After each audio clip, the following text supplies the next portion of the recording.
Welcome to the Fantasy Football Fellowship podcast, where we unpack fantasy, faith, and life. I'm Bryce Johnson with Pastor Trip Smith, and we are your fantasy coaches here to encourage you and help you win while you play fantasy football with purpose. As we provide fantasy advice, we won't always be right, but we hope we'll be convincing. We're coming to you live from the Unpacking It Ministry studio just outside of Charlotte, North Carolina, in the beautiful Mount Holly, North Carolina. And today on the show, we will unpack all the shenanigans from week 6. We continue to juggle the injuries. We saw some very impressive running back performances from guys that before the season started, we were not expecting to see. We saw some wild games throughout the weekend as well, and certain teams are heading down different paths. So what do we make of those teams, and how will that affect some of our fantasy players the rest of the way? We've got bye weeks, especially in 2 weeks, that are going to hit us in a big way. How do we proactively respond to that or prepare for that? And so we got a fun show today. We'll do a little Peace or Panic. We will also do Would You Rather, and then we'll ask the question, who is that? We'll talk waiver wire as well. And this week's breakout is all about ignoring. What do we ignore in fantasy football? And what do we ignore in life? And so each week's breakout, we take a fantasy concept related to life, related to faith. And oftentimes in fantasy, we may ignore certain reports, certain injury concerns, certain red flags. And in life, sometimes we ignore people who are hurting. We ignore when people request something. We ignore God. We ignore the promptings from the Holy Spirit. And so we're going to get into all that and have some fun with Trip discussing that. I encourage everybody to check out fantasyfootballfellowship.com. And I hope that you are already a member and enjoying the weekly content on our website. And if you haven't subscribed yet, for free, go to fantasyfootballfellowship.com. All right, so we've got to begin today's show discussing, there were some major shenanigans this week. So here we go.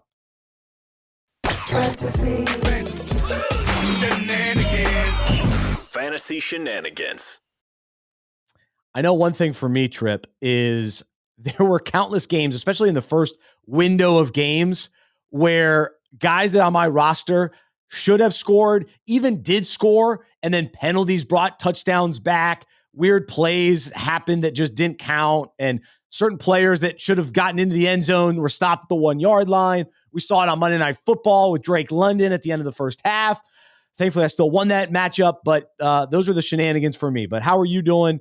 And where do the shenanigans begin for you? Well, you're right, man. There's really nothing more brutal than when you've got the running back who gets stuffed at the goal line only to watch the quarterback QB sneak it in who you don't have, or the receiver who it looks like they're going to catch that long bomb and then they get pass interfered, right? So it's like the team benefits from it.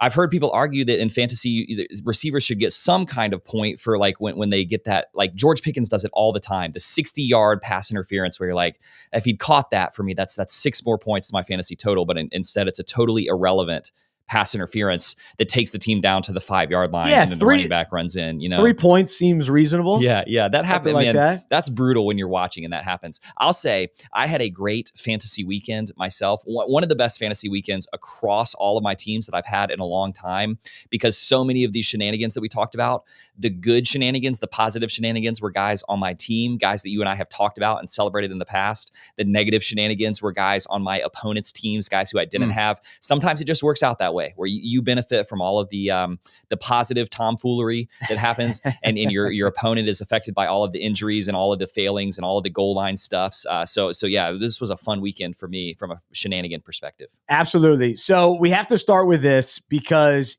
last year's show, the darling that I promoted and talked about all the time was Kamani Vidal. And then last year, he was a bust. He never really got the opportunity. Didn't get a chance, yeah. He just didn't take over for Gus Edwards or J.K. Dobbins. Those guys led the way. So this year in the offseason, I cooled on him. I go, you know what? I went too much all in on him last year. I can't do it again. And so I went in on Omarion Hampton. I drafted him in a couple leagues, and like Hampton, think he's the real deal. Well, he got injured a couple weeks ago or last week. And then the question became last Tuesday on this show, who do you pick up? Who do you go to with the waiver wire and spend your fab dollars or waiver priority? Who do you get? Is it Kamani Vidal or is it Hassan Haskins? And who did we say? I know I said Vidal. I said go get Vidal. And what did he do? He delivered for us. I started him in 2 leagues, baby. Won both. Actually, no, I lost one of those. But he was awesome for me in both of those matchups. And I'm thrilled with that. And so I celebrate that today. But definitely some shenanigans in LA because a lot of people, I was listening to the talk throughout the week. Oh, it's going to be Hassan Haskins. He's the guy. He played at Michigan. He's Jim Harbaugh's boy. No, John Harbaugh. Jim Harbaugh's boy. No. It is Vidal. So we celebrate that with this caveat. I'm not so sure that he's going to do that every week. No. I think he's good. I like him. I like him better than Haskins, but that was a special situation against the Dolphins. I'm not sure he does that every week. So what did you make of that, and what other big story jumped out to you? I mean, I think they said before the game even that Haskins was going to get the first shot at things. He's the bigger back. I thought that probably made sense for all of their offensive line woes. I had Vidal in more places than I had Haskins. I added Vidal on more waivers than I added Haskins. I thought everybody was going to make the bid for Haskins, and so I went for the second guy, and it paid off. But it seems like the fantasy analysts that I've seen who have talked about this say that it's going to be a hot hand approach. And Kimani kind of broke out for a long run pretty early in the game, and then it just seems like they mostly stuck with him afterwards. You can imagine them playing a different team, different weather circumstances, whatever, where they go with the bigger back. It's a tough situation because it sounds like Omarion Hampton is going to miss a significant chunk of time. More than we thought. Yeah, they're saying 4 to 6 weeks initially, and it sounds like it will be longer than that. And so this player is going to matter. And I think I feel better having Vidal on my roster right now than I do Haskins. But you're probably right. There are going to be weeks where Haskins maybe scores more. No, I don't think it's going to be Haskins. I just think that there will be weeks where he's not going to score. What did he score? 20 something? Yeah, for sure. It's more Herbert. It's more passing. That kind of thing. But in the running back wasteland that we all live in the middle of the fantasy season, when buys start to hit, when injuries start to hit, anybody on your roster who stands a chance of scoring double-digit points as a running back, those guys are valuable. And I do. I mean, I like having Vidal. I don't know if you remember, like when I was a kid and you still had to watch commercials on television because streaming hadn't been invented yet. I just remember a lot of commercials being Vidal Sassoon shampoo. Do you remember these? I do not. It's a shampoo brand that I'm pretty sure doesn't exist anymore. It was called Vidal Sassoon, and it always had these women sort of waving their locks of hair. And so whenever Kimani scores and I've got him in my starting lineup, I toss my hair back like I'm in a Vidal Sassoon commercial. And I don't know, I'm still trying to work on a creative team name there, but he makes me feel luxurious and beautiful. And he treats me so right. So yeah, we were both in on him last season. I was glad that I had him or added him on waivers a lot. And I think I'm going to have him in my starting lineup on some teams going forward. So he's a valuable guy to have. Another guy that I have long been a believer in. I can't remember if you and I were on the same page about this. Okay. I have just thought since even when he was backing up Tony Pollard, not last season, but 2 seasons ago, that Rico Dowdle looked like he passed the eye test for me. And I especially didn't understand after last season, if you look at what Rico Dowdle did in the second half of last season for the Dallas Cowboys, I mean, this guy, he looked like a legit top 24 running back in fantasy, a viable, real NFL starter. And with the constant criticisms against the Cowboys of just never prioritizing running back since the decline of Ezekiel Elliott, I didn't understand why they just let him go so easily. And he had to take a 1-year backup contract with the Carolina Panthers. He looks like a legit running back. You're not kidding. And I've had Rico in my starting lineup for different injury and bye week reasons for the last 2 weeks. And he is single-handedly winning games for me. So I owe at least 3 wins across 2 different leagues to Rico Dowdle. And he looks really good. And I think he might be better than Chuba Hubbard. I'm going to say it. They're invested in Chuba. Chuba has the bigger contract. Rico Dowdle with this performance, he almost certainly bought himself a future contract with some team as they're at least kind of starting running back in a committee. He looks good, man. I see you're about to pop right. my bubble. I can tell you're about to pop my little Rico Dowdle bubble here, but go ahead. I believe that he is a legitimately good running back in the NFL. For those that are listening, I am wearing my Panthers hat and Panthers shirt today. I don't know how many more weeks I'll be able to do this, but I'm maximizing this the most I can. I think Rico Dowdle has been incredible the last 2 weeks. But we do have to consider the defenses he's gone and against. The revenge game with the Cowboys for sure. Yeah. And then the Dolphins are bad. So those are his two. That's what we've seen. Now, what's interesting, the case that's being made for him is that he gets better with more carries. And not every running back is that way. Some running backs just need a few touches and they can do a lot with it. Yeah. And even as the game goes on, he gets better and that kind of thing. So my thought last week was, we're going to have a split. This is going to be sort of a messy backfield with him and Chuba. Now it's just like, it is still messy to me, but I'm not sure that Dowdle is going to work in that like split. He needs to either be the guy or he's just not going to be as productive. So there's that part of it. And then also I just want to see more games. I saw the list of players that like the company that he is with based on these last 2 games and over 200 total yards. We're talking like Earl Campbell and Eric Dickerson and just like legendary running backs. I forget who else was on that list, but there was only one outlier, one weird, funny name, Jay Ajayi. Do you remember him with the Dolphins? Yeah. So I hope that Rico is not Jay Ajayi because you can still have a couple big weeks. Like we've seen that over the years in fantasy where based on matchups, based on opportunity, you have these huge kind of flash in the pan weeks. Is that going to be Rico Dowdle? That's my... I don't know. My negative Panthers hat is on, I guess. He is not gonna do this every week, but it is incredible. If you go back to the Cowboys bye last season, which was their bye was in week 8. So from week 9 of last season to this point now, and obviously he's had 2 enormous games this season.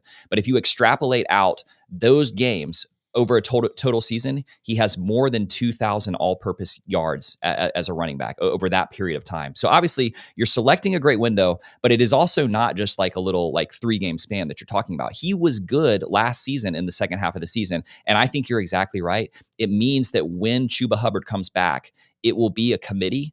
Dowdle is going to get 8 to 10 touches per game. I still think they're going to favor Hubbard as the starter, to be clear, but I think it's going to destroy both of their values when they're both healthy. Chuba Hubbard, who is a guy that you and I really talked up before the season, thought that he was undervalued for where he was being drafted. I don't think that you can expect him to be more than a running back 3 if Dowdle is also healthy. I think they'll both be RB3s. I saw somebody make this point. It's somewhat interesting, a little bit of a stretch, but last year, Dave Canales was willing to bench Bryce Young and put Andy Dalton in. Mm-hmm.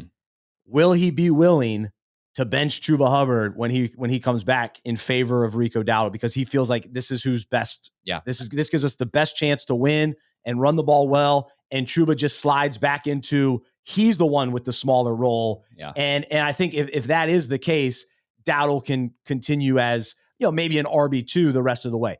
But again, if it is this committee, you're right. I think they're probably both RB3 flex guys.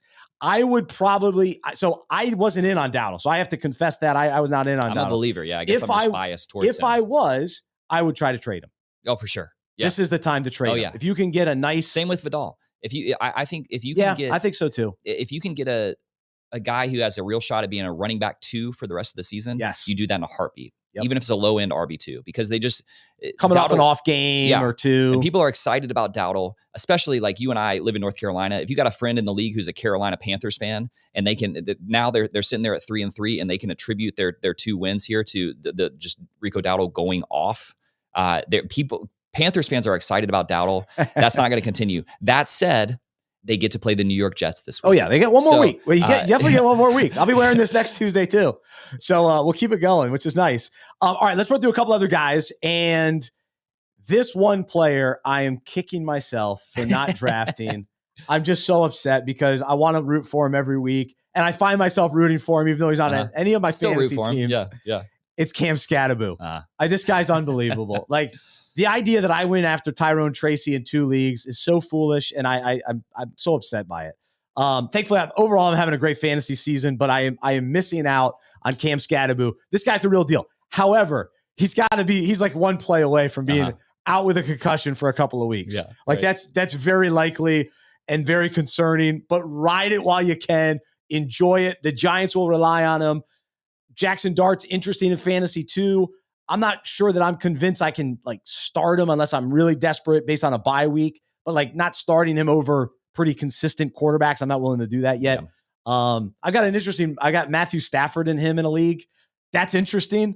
It is. But anyway, but Scadaboo all in. He ride it while you can. Right. He's one of those guys that I don't have him on any teams, just like you. I was on the Tyrone Tracy. I mean, to be fair, I think the reasoning was sound before the season. Tyrone Tracy looked pretty good last year, and I think you had reason. Scadaboo was injured for most of training camp, so you had reason to believe they're going to bring him along slowly. Tracy's going to get the first shot, and it's incredible how quickly he has supplanted Tyrone Tracy. And I think that he will continue to get the bulk of the carries there, and even if Tracy gets back to full health, So, but he's just one of those guys that he's so fun. How can you not cheer for him? All of a sudden, Brian Dable, who you and I differ on, I kind of think that Dable is a good coach. No. But Brian Dable, I mean, these two, goofy white boys that he has on his team, Jackson Dart, who thinks that he's Anakin Skywalker, and Cam Scadaboo, who thinks that he's the Tasmanian devil, would literally just run through a wall if you asked him to.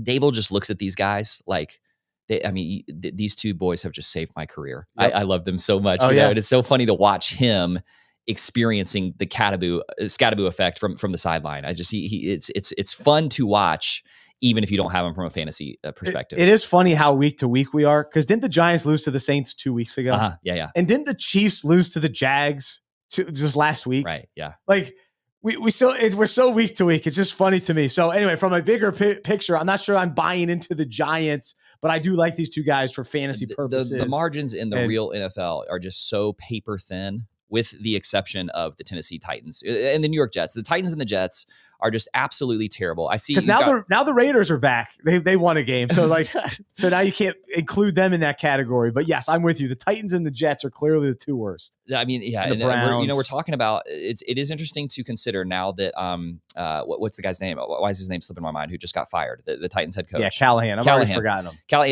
Yeah, he's out of here, and you do have to wonder: will there be a little bit of the interim coach bump that you get? I think Cam Ward hasn't looked great, but I think that the team has been so bad under Callahan that maybe Tony Pollard becomes relevant. You've got Tyjae Spears on here. I think Tyjae Spears is an interesting guy to pay attention to for the rest of the season, who could be, it's possible that he's out there on waivers in some of your shallower leagues. It's possible that you could, do a super bargain bin, buy low on him.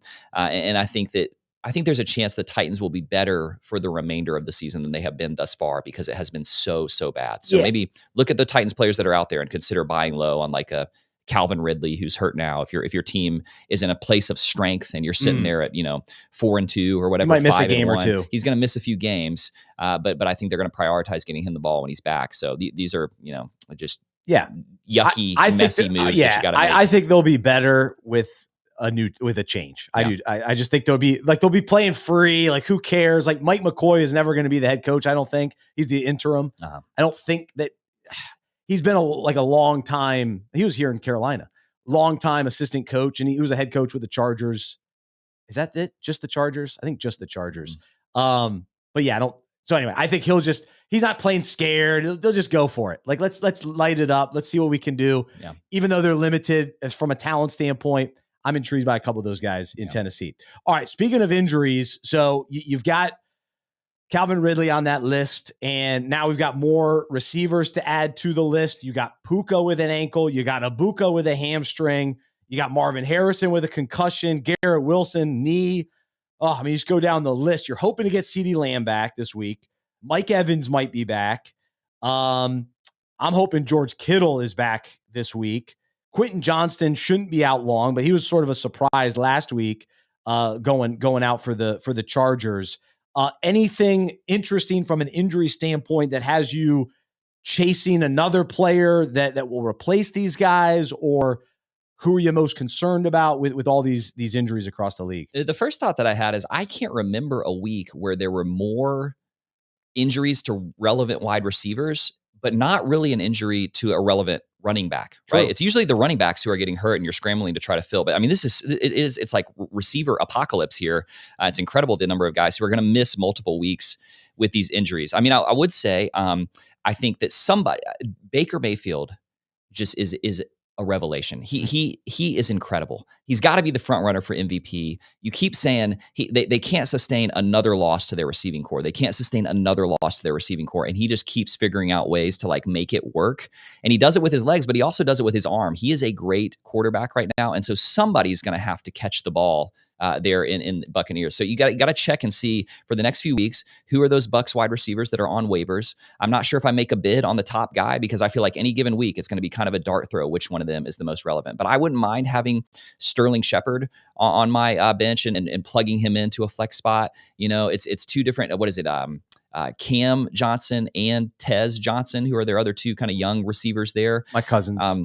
That's right. Yeah, your Johnson's from another, a mother. And I would just say having those guys on your bench that you can just throw in a moment of desperation as these bye weeks come, it does matter. So that's probably, the Baker being one of the best performing quarterbacks this season, and then really having nobody to throw to. Maybe Mike Evans is back this week. I think they're hoping that he's going to practice. That's probably the one that's most relevant from like a handcuff perspective. We've talked a lot about how it's more difficult to handcuff receivers than running backs. Maybe that also probably makes Cade Otton relevant for the next few weeks as the Buccaneers tight end, who's kind of the last man standing there. And he's had weeks where he's put up big numbers. So what about you? Is there one that like presents a real opportunity for you? So I would say go buy low on Dalton Kincaid. Okay. Because the Bills have now lost 2 in a row. He hasn't done well. He was out this week, and then last week I don't think he did much either. So if he's going to be out, even they got to buy. So you'd have to like have another tight end. But if you can stash him for the late playoff push, I think you'd benefit from doing that. And then also I think the Jets are so bad that if Garrett Wilson is banged up too, it's an absolute disaster and nightmare. A disaster. I mean, he's the only thing. And if you watch the end of that game and how frustrated he was, I think it's possible. He's so good too. I mean, he's such a good receiver. I don't see him rushing back from that injury. I mean, I think he wants to be out on the field, but that team stinks and he's frustrated and he is so good. I think he'll be out for a few weeks. And I mean, will Justin Fields still be the starter by the time he gets back? I think is a real question. It would be better for Garrett Wilson if they were terrible for another couple of weeks and then Tyrod Taylor got a chance. Tyrod. I don't know. I think it actually is Tyrod. Tyrod Taylor. I can't. It's a hard Y for me. It's Vidal and it's Tyrod. It would be better for Garrett Wilson if Tyrod Taylor was the starter for the rest of the season, I think. But it's an absolute train wreck there in New York. Yeah, Brees Hall. So yeah, we're gonna do some peace or panic in a little bit. So I think the Jets. Panic for the Jets. Yeah. All right, let's do. We'll do a quick accountability and confession. I've already confessed a little bit so far, but we like to be transparent, hold each other accountable here on this show when we say things that are wrong and sometimes right, and we celebrate together or we mourn together. So here we go. Pardon me, Mr. Perfect. I guess I forgot that you never ever make a mistake. Just when I think you couldn't possibly be any dumber, you go and do something like this and totally redeem yourself. I am the smartest man alive. All right, my first confession is this.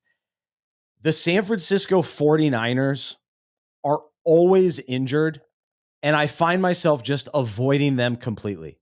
I have George Kittle, but other than that, it's just such a nightmare in San Francisco, as good as they are every year, and they're awesome for fantasy.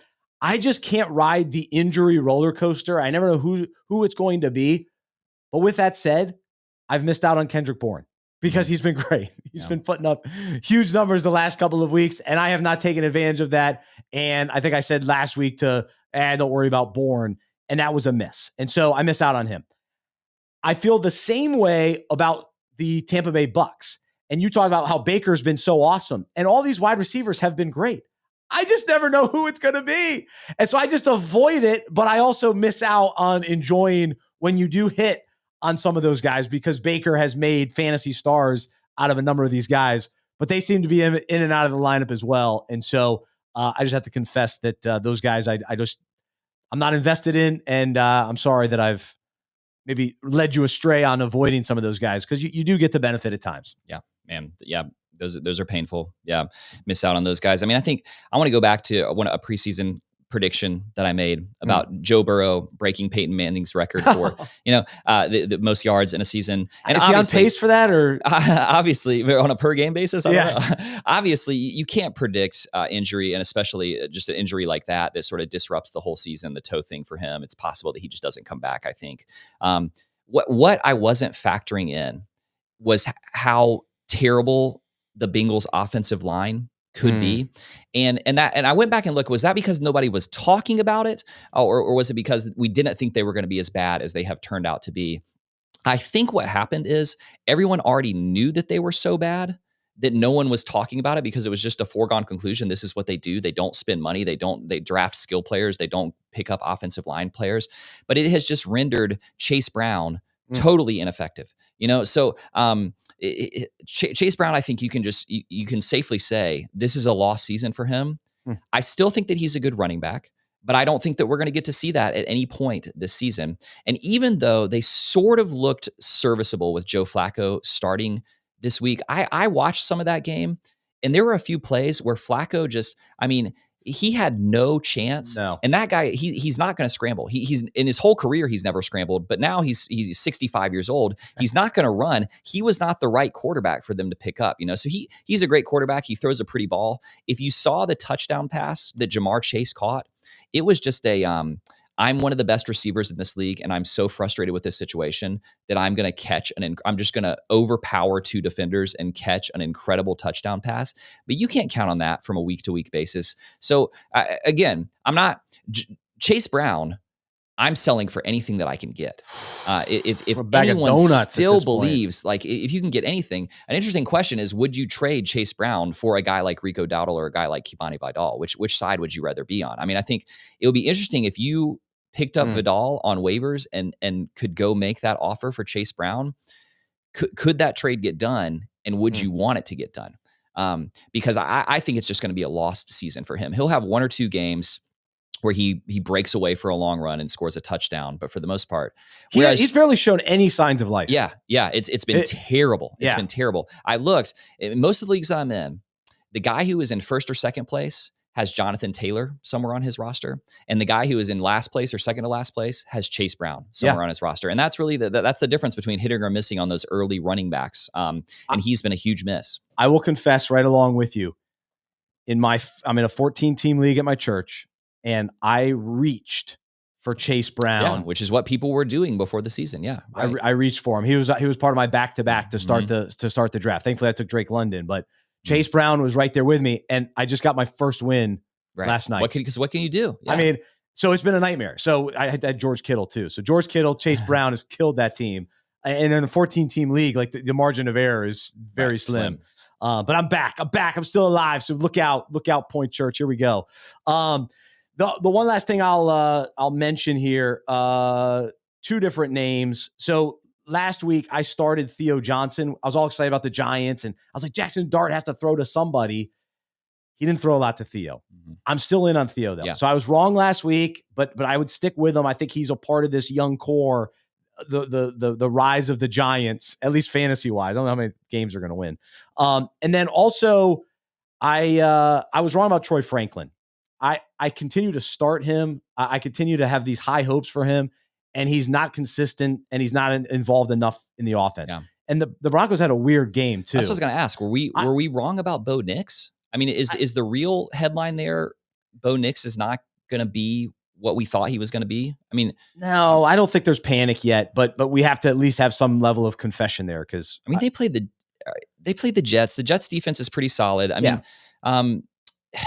I just think that Bo Nix maybe he's one of these guys that he in the big moment in the fourth quarter, you can count on. He kind of gets excited there in the fourth quarter and pads his stats a little bit. But I think that he's looked like a sort of a middling quarterback to me. So yeah, they're just these quarterbacks that can have great games, but you don't know which weapon is going to go off. Like Theo Johnson's a guy you can start as a tight end. I think on any given week, probably Theo Johnson or Wan'Dale Robinson is probably going to catch a touchdown pass, right? But you don't know who.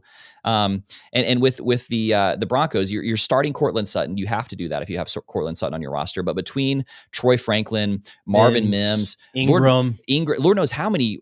A guy I had never heard of, Adkins, caught a touchdown this week for the Broncos. I mean, it's just like I don't think that Bo Nix is as good as we thought he was going to be, to where he can sustain 2 high quality fantasy wide receivers every week. And so, you're probably right. Troy Franklin, Marvin Mims, it's a dart throw. You're hoping they catch a long pass. I'm not sure I'm ready to drop Franklin, but I definitely can't put him in lineups anymore. I mean, that's been silly of me to do that. So, all right, there you go. There's some confession and accountability here on the show. But just so you know, across my 4 main leagues, I only have 1 losing record. So overall, having a good fantasy season. So that's positive. The 12 leagues that you're in every season, do you just call your 4 main leagues the 4 that you're winning in every year? I guess that's what I do. I could include our best ball, but I'm not doing. We don't want to talk about the 4 leagues I'm managing day to day. Okay, how about that? Yeah. So three teams in the mix. 1 team I'm rescuing. Sorry, I had to take a shot at you there, because that's exactly what I do. I look at of the 15 leagues that I'm in. I say, well, the 4 that I really care about, Yeah, that's right. They're different every season. Yeah. Yeah, that's good. Part of managing multiple leagues. But all right. Well, right now, let's jump into this week's breakout topic, where we take a fantasy concept related to the Bible, related to life, and we hope that each week you will take this topic and discuss it with your league at league meetings. And shout out to all the leagues that watch us during your league meeting, and then discuss the topic and use the questions that we provide on fantasyfootballfellowship.com. And if you haven't become a member yet, be sure to go to fantasyfootballfellowship.com, sign up for your free membership as a fantasy manager, and get access to the weekly breakouts. We've got some unique content in there. We've got like a Did You Know, a challenge of the week, a fellowship idea for the week, and a verse to memorize, a quote of the week. So lots of content in there. So be sure to check that out, fantasyfootballfellowship.com. So as fantasy managers, we talked earlier about having to manage multiple teams, but let's face it, being a fantasy manager is hard work. There's a lot to keep up with. And there is especially lots of news and information that comes at us all week long as fantasy managers. And so we have to keep up with player information, guys that are on our roster. We also have to keep up with other players that we may be interested in acquiring, either trading for or picking up off waivers. And so we get bombarded with, news updates and the injury reports and what a coach said in a press conference. And so all of these different, notifications and news updates, and I'm signed up for a bunch of different emails that I get. And here's the reality. Sometimes a lot of it comes through and I ignore it. I either ignore it because it's too overwhelming, or I'll even read the information and it'll tell me that a player missed practice today, and I just ignore it. I go, all right, whatever. He'll be fine. He'll be fine. And then I get the report on Thursday and he's still injured. No, he'll be fine. I just ignore kind of the red flags, the injury concerns, and I still put him in my starting lineup. And so there are times too where we're even willing to just ignore the facts about a wide receiver's poor quarterback play so that we can start that receiver anyway. We'll just, we talk about the Bengals and it's like, nah, they'll be fine. I'm still going to start these guys. I'll still put Chase Brown out there. I'll still put T. Higgins out there. Finally, Chase had a big week.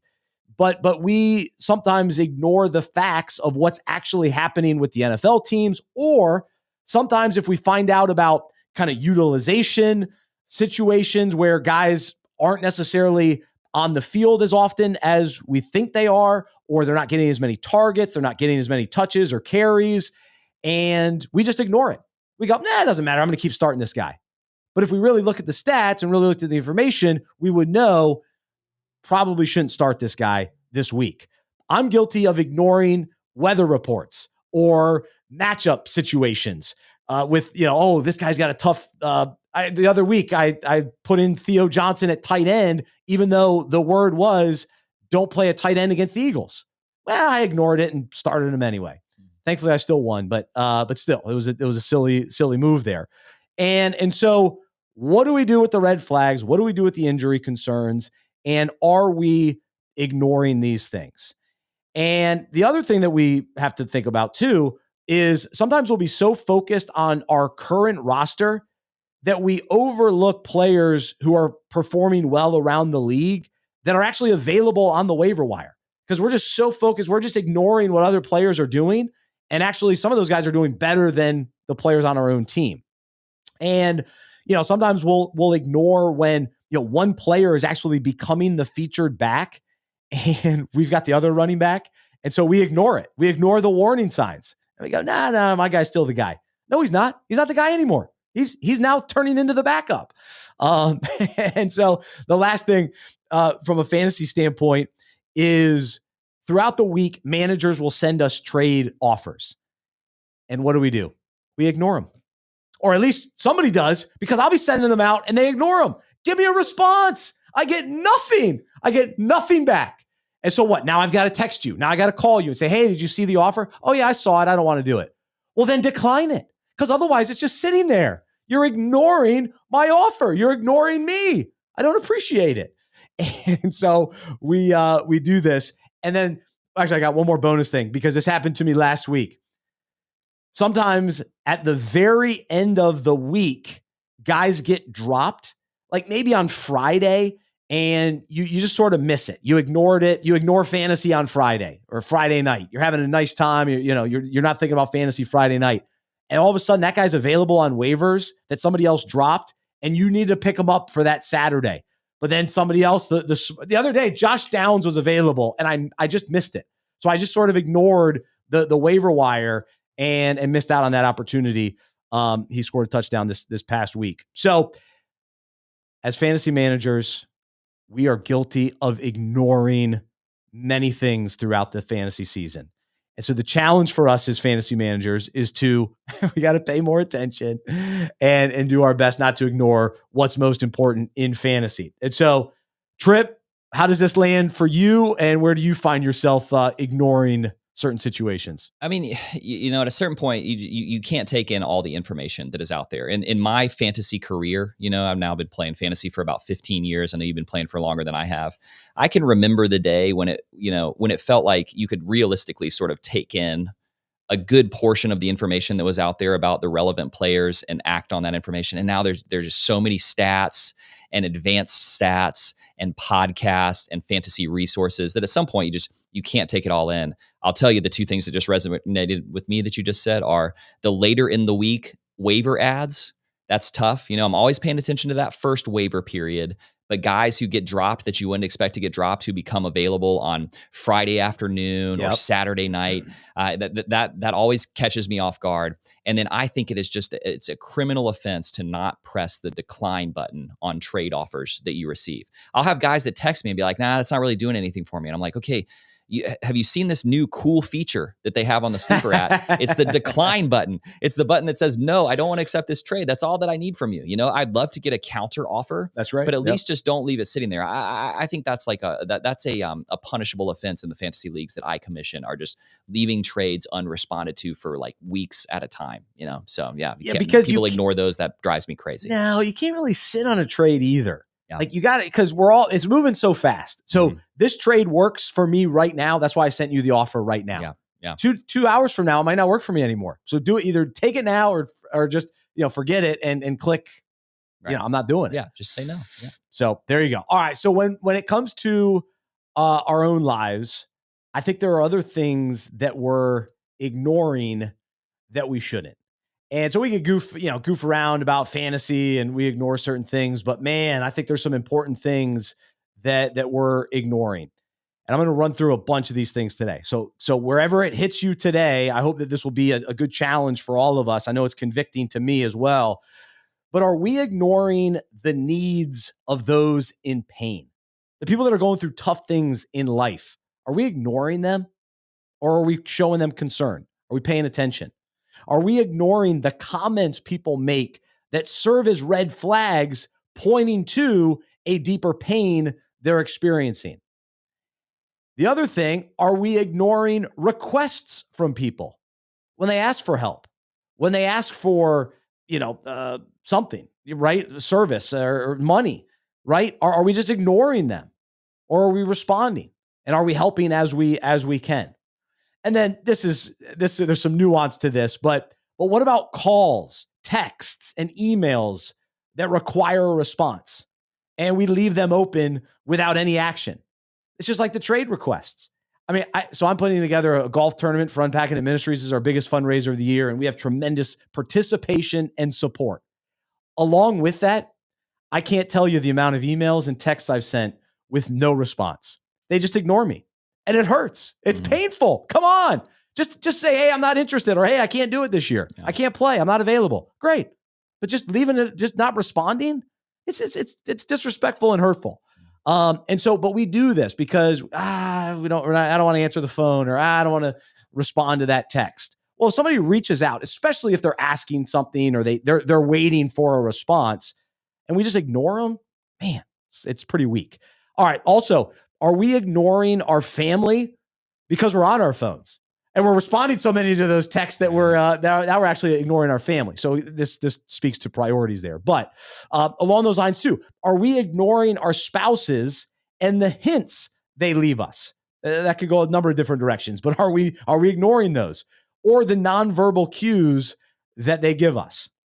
And then on a personal level, are we ignoring the problems with our health, our mindset, or relationships? And we're just sort of letting it go, and I'll deal with it later. I'm not worried about it. I'm not concerned with the red flags, the warning signs. I'll address it another time. And are we ignoring it? And so of those things, does anything hit you in particular, Trip? I mean, they all hit me, man. I just think, again, maybe similar to, it maps onto the comment that I just made about the history of fantasy football. It feels like we live in a world that is just increasingly inundated by the notifications. Yep. For me, I think the two things I think of are the check engine light on your dashboard, or maybe just the low fuel, the low gas light that comes on, and how long do I ignore that? Can I go another mile? But also the little red badge at the top right of your apps on your phone, the overload of notifications that I never touch, that I never respond to, and so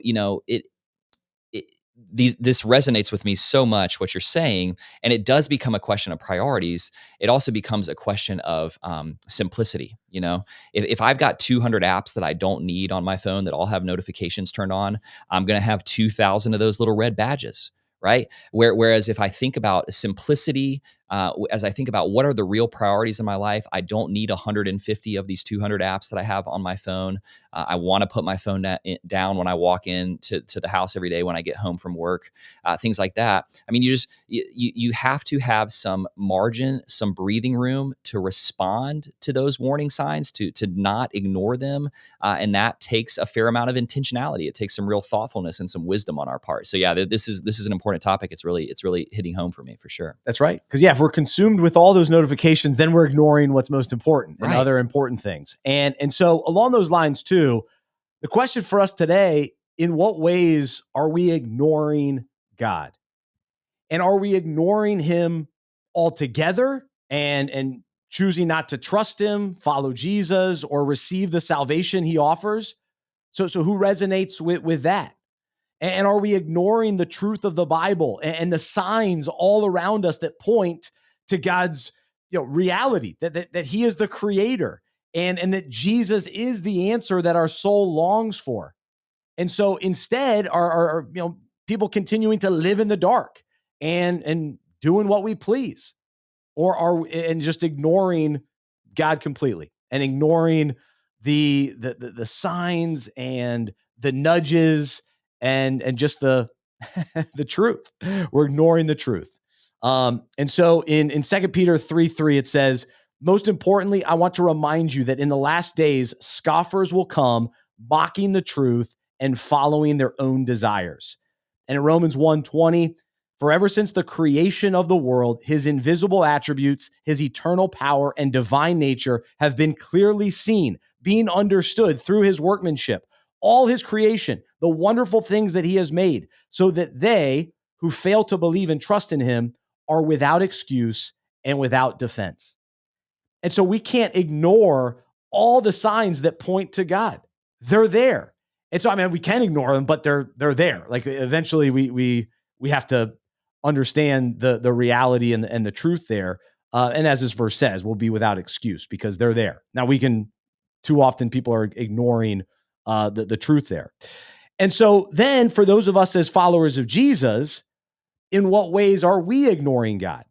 Are we ignoring the doors that God has opened for us or the opportunities that he's presented for us for his purposes?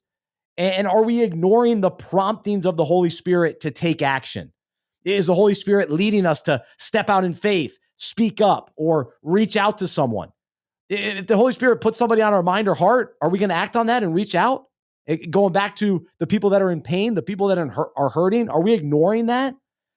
And are we choosing not to do the right thing and just, ignoring it altogether? And really, we're committing the sin of omission, which in James 4:17 says, if anyone then knows the good they ought to do and doesn't do it, it is sin for them. And so that's really what ignoring is, right? It's the sin of omission. And so, Trip, let me have you jump in here, and then I'll take it one other direction, and we'll wrap this up. Yeah, it really is. I mean, the car mechanics analogy is just so important for me because I'll see those little warning signs come up on my dashboard, and so often I ignore them. And it's how far can I go? How far can I push my luck? How much further can I push myself before I refuel? How many more miles can I drive before I address this little red warning light? And we do that in our relationship with the Lord, don't we? He's trying to convict us of something, or he wants to lead us into something new that would be fruitful and beneficial for us. And we say, well, I got put that off a little bit longer, don't check in just yet, or I kind of pull into the mechanics bay, but I try to cover up my dashboard. Like, no, don't look over there, Lord. Like, don't look at that, So it is really the first question for me, and the recurring question is, are we making time to get quiet and receptive with the Lord? Are we prioritizing some time to be receptive to the things that he wants to point out to us? I think we're so afraid to do that because you go to the dentist and they shame you for how you haven't been flossing. You go to the mechanic and they drop a $500 bill on you to fix this problem. And we think we'll ignore it. I just forget it. Yeah, exactly. I don't want to do that. Right. And so we say, I don't want to come to the Lord because he's going to shame me, because he's going to extract pain and punishment from me. But Christ has already taken the punishment. He's already paid the bill, and he despises shame. There's no shame in him. And so we can come to the Lord and receive his conviction and his guiding on a regular basis. And that is much more healthy and fruitful and enjoyable for us than just putting it off for days and weeks and months at a time, which is what I'm inclined to do in my shame and in my fear and my busyness. So, and along those lines, are we ignoring the red flags about the ways our character isn't aligning with Jesus? Yeah.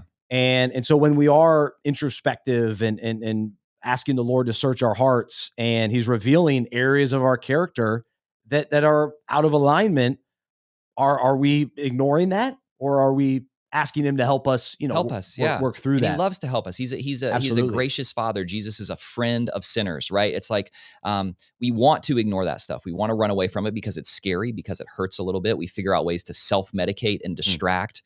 But Jesus is a friend of sinners. The saying is trustworthy and deserving of full acceptance, that Christ Jesus came to the world to save sinners, of whom I am the foremost.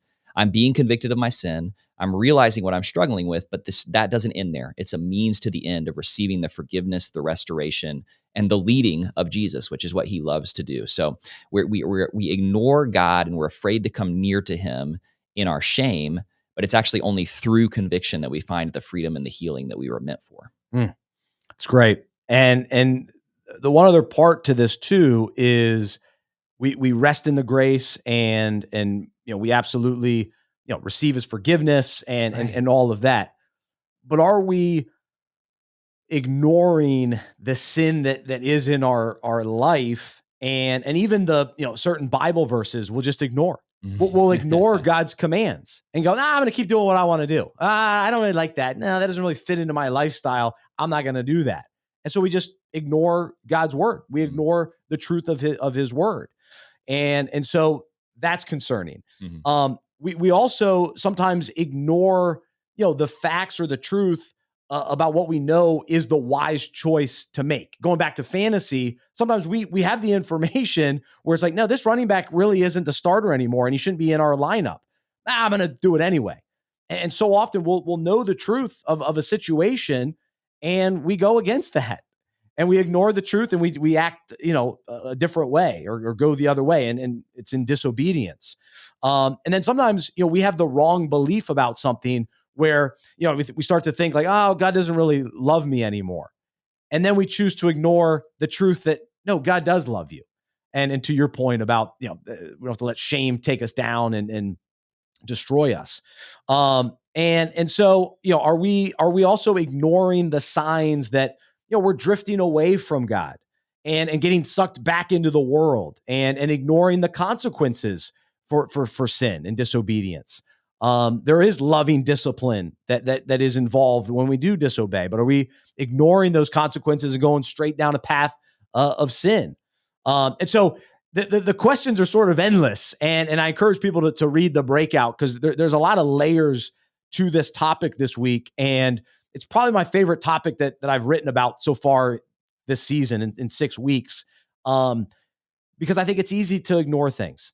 And I think it's easy to ignore even things like, man, I've got some unforgiveness in my heart. I've got some bitterness in my heart. I've got some envy. And if we don't address it, it starts to fester. And so we can't ignore those things. And, there are certain, sometimes our soul is aching, our heart is aching, and it's sometimes hard to describe. But if we just ignore that and not deal with it and come before the Lord and say, heal me, restore me, renew me, we sort of forget sometimes the gospel, or we forget, man, God saved me and God loves me. And we just sort of ignore that truth. And then we sort of drift away. And so, what needs to be confessed and repented from, and not ignore those concerns, those issues in our heart, those issues with our soul that something's off here. I'm weary. I'm tired. What's going on here? So I hope that's encouraging to people today. Let me leave us with this scripture, Hebrews 3:12-15. Be careful then, dear brothers and sisters. Make sure that your own hearts are not evil and unbelieving, turning you away from the living God. You must warn each other every day while it is still today, so that none of you will be deceived by sin and hardened against God. For if we are faithful to the end, trusting God just as firmly as when we first believed, we will share in all that belongs to Christ. Remember what it says, today when you hear his voice, don't harden your hearts as Israel did when they rebelled. And so part of that hardening is ignoring, right? So that, I think that's where that ties in. And so, every day we have the opportunity to follow Jesus, obey God's word, respond to the Holy Spirit's promptings. And so let's not ignore the truth or the ways that God is calling us to action for his glory and purposes. Amen. And so that's this week's breakout topic. Any final thoughts, or we'll wrap it up there? It's a great topic, man. And I think I love that you framed it in the context of these fantasy football fellowship groups, or your small group, your accountability group, whatever it is. A really great question that you could sometimes frame your time with together is, what's the warning light that's flashing on your dashboard right now? What is the area of your life that God is calling you to pay attention to and feel a little bit of conviction about, but that you're inclined to ignore? That will often start a very, very good conversation, especially when it's with brothers and sisters in Christ who understand grace. So yeah, I love that you framed this whole topic in the context of community as well. And I just encourage our listeners to have those conversations that can feel a little bit scary together, but to step into those, because God meets us with grace in those places. Amen. Absolutely. Well, we had a little technical difficulty, but we are back. We're good to go. So there you go. That's this week's breakout. And appreciate the insight. And I hope that was encouraging to everybody today. All right. We're going to run through a couple segments fairly quickly here today, but we love to wrap up the show with a little bit of fun and goofing around a little bit. So we'll start with a game of Would You Rather. Get in on this. Would you rather? That sounds good. I'll have that. It's a good time. Do you know what I mean? This is Would You Rather. I'm psyched. All right. So here we go. And now I'm having a mess with the computer here. Do you have the document? You asked me the Would You Rather. Oh, okay. Perfect. I'm in charge now. Yeah, you got it. You got it. Captain now. I'm the captain now. All right. Would you rather? This first one I think is fascinating. Would you rather Jackson Dart or Justin Herbert? This is fun. I like the tables are turned here. Jackson Dart or Justin Herbert? I want to hear your answer. So I trust the Chargers, and I trust Harbaugh, and I trust Herbert the rest of the way. And I love the options that Herbert has in the passing game. Even Trey Harris getting out on the field last week with Quentin Johnston being out. I do think Ladd McConkey is back to a certain extent. I know a couple weeks ago we said we'd rather have Quentin Johnston the rest of the way. And I stand by that to a certain extent, unless he's injured, of course. But I think McConkey is going to be very much in the mix again. So anyway, I think Herbert's got plenty of options. They're going to be winning more games. They're going to be scoring more points. They're going to have to keep up with the Broncos and the Chiefs moving forward in tight games, and they're going to be counting on Herbert. So I'll take Herbert. I will say Jackson Dart is playing the Denver Broncos this week, who look like one of the toughest defenses in the NFL. If he does it again, it's going to be hard to ignore. Yep. You know, if he has another 20-point week, I think you got to start taking him seriously, as maybe he really just is that good. You know, so I mean, he did it against the Eagles already, which is a pretty tough defense, but it was without Jalen Carter. So if he does that against the Broncos, it's going to be hard to ignore what Jackson Dart has done through his first 3 starts. Would you rather Baker Mayfield or Sam Darnold? This is an easy one for me. This is a fun one, considering where these guys have come from. So the thing about, I'll just make the case for Darnold, because I think you're easy on the Baker Mayfield. I don't have either of these guys on my team, so I'm not necessarily as passionate about it. But the thing about Darnold is JSN might be the number 1 wide receiver in well, he is right now, but the number 1 fantasy wide receiver. So that's huge. And, you know, you still got Cooper Kupp there. I like AJ Barner. He had a big catch at the end of that game that kind of saved his fantasy day, but he's been solid the last few weeks.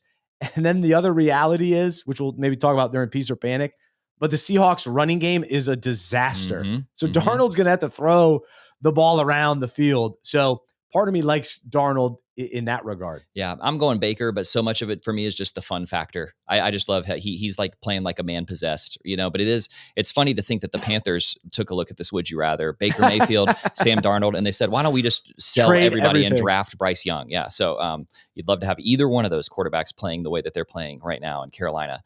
Last one, this is an interesting one, I think. Would you rather the young, exciting rookie, Ashton Genty, or the elder statesman, longtime all-star, Derrick Henry? All right, this one's easy for me. You know, I'm all in on Ashton Genty this year.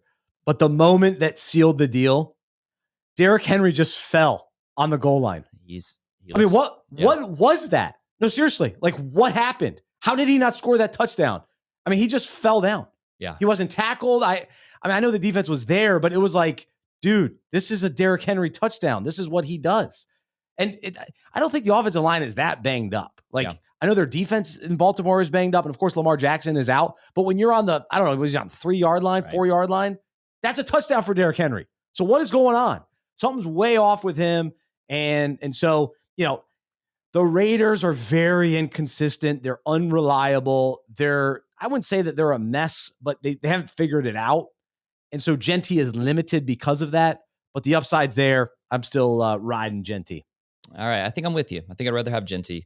Derrick Henry, what's funny is you think of him as this big, beastly running back, but when you hear him interviewed, he's actually a pretty thoughtful guy. You know, he's likable. He's a likable seems like kind of a gentle, thoughtful guy when he's not on the football field. And it seems like he's in his head right now. Like the fumbles, the fall down issues, how bad the Ravens have been so far this season. The bye is coming at just the right time for them. I do still think that he always seems to blossom second half of the season when the weather gets cold and he just doesn't seem to wear down the way that like defenses wear down. So I'm still holding out hope as somebody who owns Derrick Henry in a couple places that the second half of the season is going to be better for the Ravens and that he will be relevant. But right now, if I had to choose between these two guys, I think I'm going Genty. I remember last year, I was very adamant that the Baltimore Ravens would turn things around. And they did. And I had just a gut feeling like, I'm not going to, they could start off slow last year. This year, I do not think. I don't think so. I think they are a mess. I really do. They still think that they are playoff bound. I believe that those players believe that, and they're going to have to play out of their minds to get there. And so this may be a chance to buy low on some of these Ravens players if you can truly buy low. But if there comes a point in the season where it just becomes obvious we're out of playoff contention. We're not making it. And that point could be sooner rather than later, especially if Lamar doesn't come back soon. Then you could just sort of see him saying that this is a lost season. I've heard, people talk about just to get these teams that perform really well and then kind of crash the season after. And the Ravens could be that team this year. So I think I'm going Genty, and a lot of reason to be concerned about your highly drafted Ravens players. Oof. Yeah, absolutely. All right. Speaking of concern, let's do a little peace or panic, and a number of running backs enter this conversation this week. Here we go. Well, I guess deep down I'm feeling a little confused. It's just a lot to process, and that's what I'm doing. We can't have anyone freak out there, okay? We've got to keep our composure. We've got too far. There's too much to lose. We've got to keep our composure. Well, don't worry. I'm not going to do what you all think I'm going to do, which is flip out. Can't flip out. We can't flip out. So speaking of not flipping out, the first guy is Jahmyr Gibbs. And I was in quite the fantasy predicament this weekend because I have him in one league. I love Jahmyr Gibbs, but I needed the other league to win. And I was going against Gibbs. And so I lucked out. It went in my favor. Gibbs had a bad game. I think he finished with like 7 fantasy points. And the Lions had this off game against the Chiefs. Give the Chiefs credit. They just sort of took Gibbs out of the game. I know for me personally, I am not panicking. All the talent's there. Good O-line. Detroit will be fine. No overreaction to them. Did you see any concern? No, I just think that was a must-win game for the Chiefs, and their defense really stood up in a major way. So Gibbs and David Montgomery, you got to know that depending on game script, you're gonna have these weeks where they score 8 points instead of 18 points. But I think you take the bad with the good because that Lions team in general is so good. So Yeah, I'm not worried at all. The upside's there for sure. We mentioned this earlier, but Breece Hall, couple weeks in a row where you're kind of thinking, he's Panic. Yeah, Abandon ship on all New York Jets until Justin Fields isn't the starter. And here's the thing. Justin Fields could go out this week against the Panthers and he could score 28 points. Yeah. Right. He is such a streaky player. You remember when you played rec basketball as a kid and your coach would say, hey, you're not hitting anything from 3. Go in there and get yourself a layup, get yourself an easy basket. Right. And that was kind of how you start the engine back up. Right. The problem is, what if stayed hot, man. Right. You were just always hot from outside. The problem for me was, what if you can't make a layup? And sometimes Justin Fields can't make a layup from he misses these short, easy passes. There were at least 3 passes to Garrett Wilson where he was wide open and he just missed him because of his accuracy problems. And it's like Fields, if he's playing well, that starts to pile up and he gets momentum and he can score 30 points as a fantasy quarterback. When he's playing badly, that starts to pile up and he can do what he did this last week where he had 45 total passing yards and everything is terrible. So I think you can't count on Breece Hall, and I don't think you can count on any. Mason Taylor was a guy that we were talking about last week as a must add on waivers. You just can't count on him. And so Denver is a great defense. The Carolina Panthers can correct a lot of woes. And so the Jets are going to look better this week. But I just think that in general, they are a bad football team. Justin Fields probably isn't a starter in the NFL next season. And you just can't count on any of these guys on a week-to-week basis. He should have well, both those guys. Well, actually, no, I'm not going to say Breece Hall will have a good week against the Panthers because the Panthers showed they can stop the run. Yeah.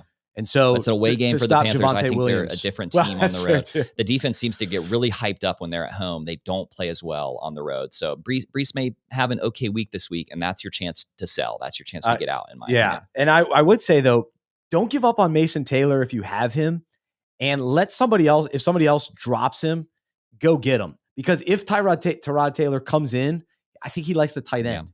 So I think Taylor toward the end of the year, I mean, the tight end position, if you figure it out, let me know. Right. But unless you got one of the top 5 guys, you're scrambling. If you're 6 through 14, and I'm in 14 team leagues, trying to find a tight end that can produce for you, it is it is an adventure every week. Major panic in that regard. Speaking of tight ends, I just gave up on this guy. I bought in early. I was all excited. I picked him up. I started him for a number of weeks in a row. Juwan Johnson, full on panic. The Saints stink like we thought they would. And now you got Taysom Hill in the mix. I think Foster Moreau is still lingering around. Juwan Johnson's like banged up. He's playing through injuries. He's not involved anymore. He's done. See ya. Yeah. This is what you have to do at tight end sometimes, Yeah. kind of chase guys. If you don't get your guy in the draft, you just got to patch it together over the course of the season. Juwan was great for you for a little while. Time to move on. Last one, Seahawks running backs. The Seahawks are good. They have a good team. I talked about Darnold and all these weapons he has. This running back, this backfield, what in the world? I don't know what to make of it. I'm invested in Charbonnet because I can never trust Kenneth Walker's health, but they're both apparently healthy. Charbonnet can't run past the line of scrimmage. I mean, this guy, he'll catch some passes, but he's pretty bad. Yeah. And I started him this week. Thankfully, I still won, but man. And then Walker hasn't been as involved. Yeah. So do you have any answers? Because I sure don't. I mean, I'd say it's more panic than anything. It's Kubiak that's the offensive coordinator there in Seattle, right? And what you hear about him is that he comes up with these really elaborate zone run schemes that it takes running backs who haven't been exposed to it before a while to learn. Clint Kubiak, yeah. It takes them a while to learn these schemes. I don't think that Kenneth Walker's talent just disappeared overnight. And he doesn't seem to be injured. So I could imagine a scenario where second half of the season, their running game starts to click a little bit. And maybe you're able to find value with these guys. But the Seahawks are just a really good team. They have a really solid defense. And JSN might be one of the 5 best receivers in the real NFL. And so they can just beat you in a lot of different ways. And it seems like a true committee right now between Kenneth Walker and Zach Charbonnet. So I think you can panic. I think you can panic with those Seahawks. I just don't. Backs. No one's going to want them, so you're kind of stuck with them. I don't think you can drop either one. I mean, you're not dropping them. I mean, but you're benching. We're desperate with running backs, but I think you're benching Charbonnet for sure. Probably Kenneth Walker, and until you got to see it. Maybe you got to see him. Yeah, I mean, we're coming into bye weeks, and you probably just have to put him in your starting lineup. But you can't feel good about it if you're starting either one of those guys. No, gosh. All right, let's talk waiver wire. We'll wrap up the show. We'll wrap up the show. Easy for me to say, but we'll do a little who is that? Thanks to our friend Mark Wahlberg. Come on, seriously, who is that? Come on, are you going to tell me who that is? We're going to talk about some names to take a look at this week, and I read this on Fantasy Pros. I thought it was worth sharing. So week 7, the Bills and the Ravens are the only teams on bye, but week 8. 6 teams will be on bye. Cardinals, Lions, Jaguars, Raiders, Rams, Seahawks, all on bye week 8. Let's prepare now on this week's waiver wire. So be aware of that. If you're going to, like for me, I oftentimes only have one quarterback on my roster. So I've got to prepare a few weeks ahead. Thankfully, I've got Drake May. I can't tell you how happy I am to have Drake May. Have I told you that before? I tell you every week. I love Drake May. He's so good. He looks really, really good. So good. He's so good. But he has the bye like week 13 or 14. It's like way late. I think 12 or 13. He looks like poor man's Josh Allen, but it's not really that poor man. Like No. he looks like he's the next big thing right now. So exciting if you've got him on your team. So anyways, we got to plan on buys, but based on some injuries and recent situations across the league, here are some names to consider. Tyler Higbee got in the end zone this week. Oronde Gadsden with the Chargers, a tight end that's sort of been in and out of waiver consideration. Jalen Coker, we're waiting to get back from injury with the Panthers. Brashard Smith, I've mentioned him many times. He's still floating around the Chiefs running back committee there. And then Luther Burden looked a little better on Monday Night Football last night. And then Jordan Whittington replacing Puka potentially as a name to consider. Who are you targeting this week on the waiver wire? I mean, you got to go make sure that guys like Tyjae Spears, who we mentioned earlier, haven't been dropped. A guy that I would stash right now at this point in the season, check the waiver wire, is Isaiah Likely. I'm almost certain that the Ravens are going to trade Mark Andrews. And I do think that at some point, Lamar will come back and they're gonna play as hard as they can to make it into the playoffs until they know that they can't get into the playoffs. And I think that Isaiah Likely is a really good tight end. So again, this is for somebody who's patching things together at tight end. You picked up Mason Taylor this last week. You're not sure what you do with him moving forward. Also, after watching that Falcons game last night, Tyler Algier is a must stash handcuff because he looks really, really good. And if something happens to Bijan, he's an immediate RB1, I would say. So make sure that Tyler Algier is owned in your league. If you have any room to stash him on your bench, you've got to put him on your bench. I almost thought the Falcons were trying to lose because they had Bijan on the bench. Like, what were they doing? It looks like he maybe got hurt a little bit at the end. I was like, wait, why is Algier getting every carry? It seemed like he was gimpy there at the end, and they were pretty sure they were going to kick that field goal and just go up by 2 possessions. But it was a very sort of hesitant, like passive way of winning that game. They didn't go out and take it. No, I was like, wait, are we really going to win this game? It's like, wait, are you actually trying to win this game? What are we doing? Is this the same team that lost by 30 to the Panthers? Yeah, another guy that is going to get added this week, but I just think Zondervan Knight, Bam Knight needs to be on people's rosters. You know, he's surpassed Amari DeMarcado, and I think Michael Carter is a smaller running back than Bam Knight. So he's a guy who Trey Benson's still 4 to 6 weeks out. It sounds like maybe the earliest that he would come back is mid-November. So Zondervan Knight's another guy who's going to get added. And if you're just desperate at running back, I'm telling you, man, can have him. It's desperate. Desperate times call for desperate measures, man. I'll give him to you. I don't want any Cardinals. I don't have to add him because I already added him. The Cardinals are a mess. Get him out of he's here. Their goal line back. And hey, look, Jacoby Brissett looked better than Kyler Murray this week, man. So, well, that's fair. Yeah, I'm not a Kyler guy, but yeah, now you got Marvin Harrison banged up with a concussion, and what a bummer for him to go out in that game against the Colts, his dad's team, and yeah, that was a bummer. I'm intrigued. I picked him up at one point this year, Oronde Gadsden. Mm-hmm. I'm not sure how consistent he'll be tight end for the Chargers, but he's worth a long look if you're desperate at tight end. And then Jordan Whittington is definitely a short-term guy. Yeah. Especially for Puka managers. And then Luther Burden, absolutely. DJ Moore, injury concern. I haven't seen the update on that. That's weird. Yeah. He played pretty much the whole game, and then he went to the hospital. And I think I kind of think DJ Moore is going to get traded too. And then Luther Burden could become very, very relevant. So he's another guy that's probably a good stash for some people if you need some help at wide receiver. Absolutely. Well, there you go. Week 6 is over. Week 7 coming up. We got an interesting one. I think it's Bengals Steelers on Thursday night. So the Steelers are 4-1. Terrible. I don't know. 4-1 Steelers. I was in on them. So let's go DK Metcalf, baby. I'm not sure that the Steelers are great, but they're going to do what they do every year. They're going to win 9 or 10 games. They'll make it into the playoffs. They might push somebody in the first round, so this is what the Steelers do. I think they're going to wallop the Bengals on Thursday night. Is it in Cincinnati? Joe Flacco versus Aaron Rodgers. How about that? Yeah, man. Talk about it. That was a game that would have been super exciting 15 years ago. Yeah. 2000. That's a little early. 2012. Right. Yeah. 2012. Gosh.